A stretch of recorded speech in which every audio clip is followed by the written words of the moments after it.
Concernant votre programme politique, pour la jeunesse et l'école, quelle est votre politique concernant les jeunes qui quittent définitivement le milieu scolaire trop tôt ?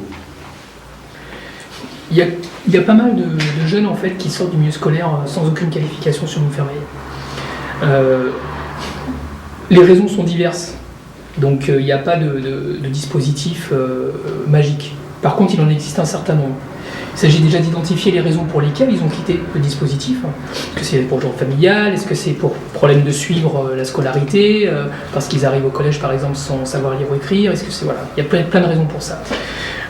Donc à chaque situation a son dispositif. Donc il s'agit pour nous de mettre en place, à travers des dispositifs jeunesse, on va dire, une identification individualisée des raisons pour pouvoir faire l'accompagnement. Il existe par exemple des dispositifs comme École de la seconde chance qui permettent aux jeunes qui sont en rupture de pouvoir insérer. Et après, il y a des cas qui relèvent aussi de l'éducation spécialisée avec les éducateurs. Il y en a d'autres, c'est juste une question familiale. Et a priori là, c'est pas la puissance publique de s'immiscer, mais de créer les conditions de... En tout cas, ce qui est sûr, c'est que l'un dans l'autre, il appartient aujourd'hui sur Montfermeil de créer de l'emploi local. Parce que il y a un problème d'image de la ville quand on sort de la commune, et quand vous êtes jeune, vous n'avez pas de diplôme, et que vous sortiez de Montfermeil pour trouver un travail, c'est quand même super compliqué, voire quasi impossible. Donc il est important aussi que la mairie, en tout cas c'est ma volonté, puisse mettre le pied à l'étrier, notamment pour ces jeunes à travers ce qui concerne les choses d'animation, mais aussi les travaux comme les espaces verts, les petits travaux de voirie, etc., qui permettent dans un environnement professionnel d'avoir une insertion dans le monde du travail. Parce qu'on sait très bien que la difficulté, elle est où? C'est un peu comme les cartes de séjour, c'est que si vous n'avez pas de travail, vous n'avez pas de papier, mais si vous avez papier, vous n'avez pas de travail.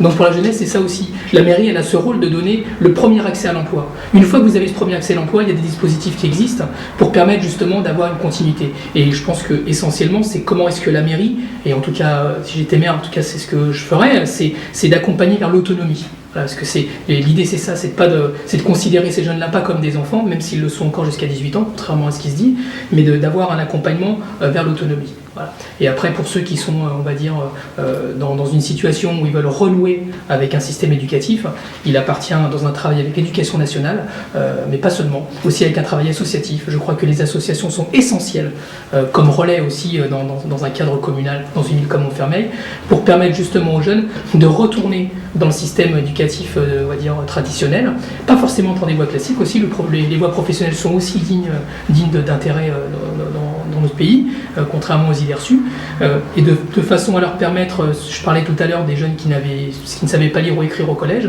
de leur permettre justement d'avoir ces cours de rattrapage dans un parcours de réinsertion dans l'éducation nationale. Voilà, il faut donner la chance à tout le monde, mais c'est ça la République, c'est qu'on a le droit à l'échec, et elle est là pour garantir le retour à la normalité. Au sujet de la sécurité, de la délinquance, du trafic de drogue, comment comptez-vous y remédier sur la ville de Montfermeil ?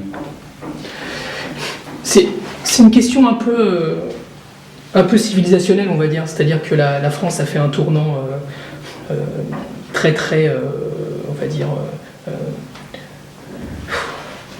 par exemple, à Montfermeil, vous avez des caméras de vidéosurveillance partout. On sait aujourd'hui que ça coûte cher. Ça élucide pas forcément beaucoup d'affaires au niveau national, et on a une déviance culturelle, je pense. Voilà. Utiliser les caméras, oui, bien sûr, pourquoi pas, mais à condition que ce soit de la vidéoprotection. Il y a que ce soit là pour accompagner tout un dispositif d'assurer la protection aux personnes, mais on n'est pas là, par exemple, pour passer des amendes aux voitures. C'est l'usage qui en est fait aujourd'hui. Donc là, il y a un problème culturel aussi, qui est le débat aussi un peu gauche-droite dans ce pays. C'est-à-dire comment est-ce qu'on utilise les moyens techniques au service des personnes et non pas pour, entre guillemets, pour les fliquer. Voilà, c'est ça aussi l'enjeu. Mais ça doit s'accompagner aussi d'une police de proximité. Il n'y a que la police municipale aujourd'hui sur la ville de Montfermeil n'est pas la police nationale.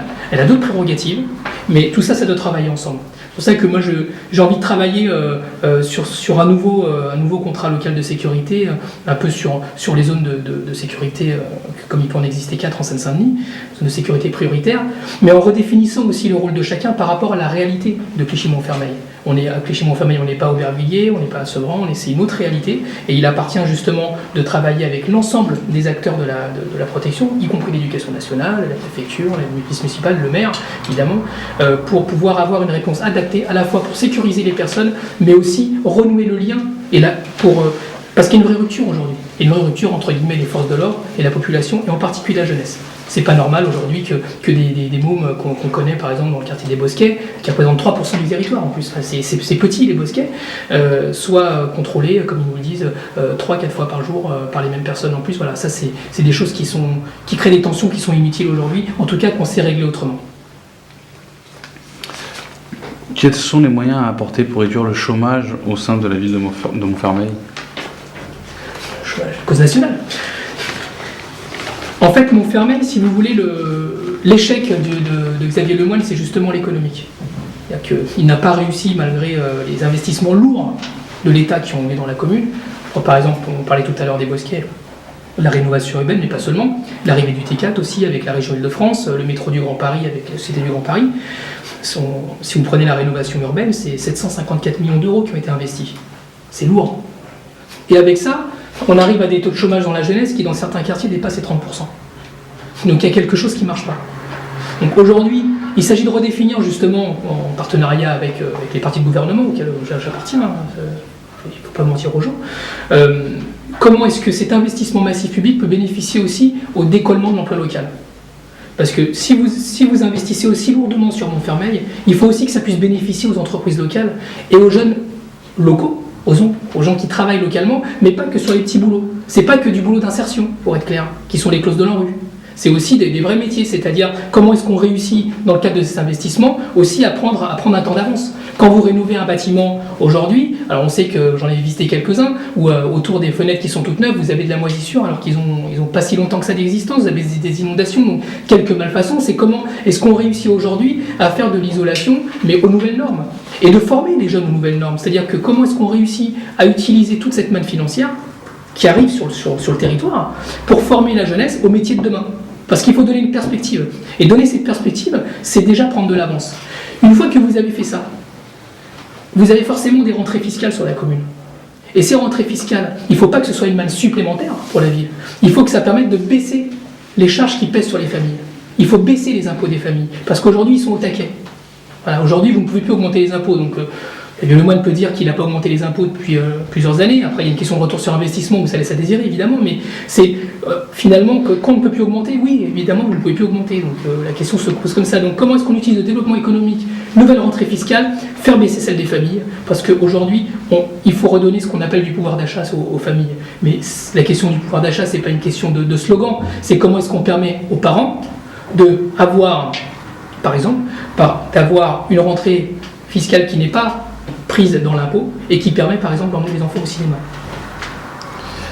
Quelle est la situation des comptes sur la ville de Montfermeil?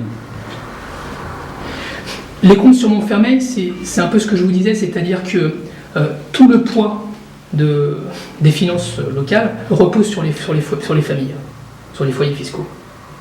Donc ça, c'est une situation qui est pas possible.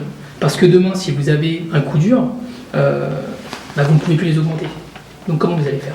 Vous allez recourir à l'emprunt, qu'est-ce que vous allez faire? Donc aujourd'hui, la situation financière, elle est là.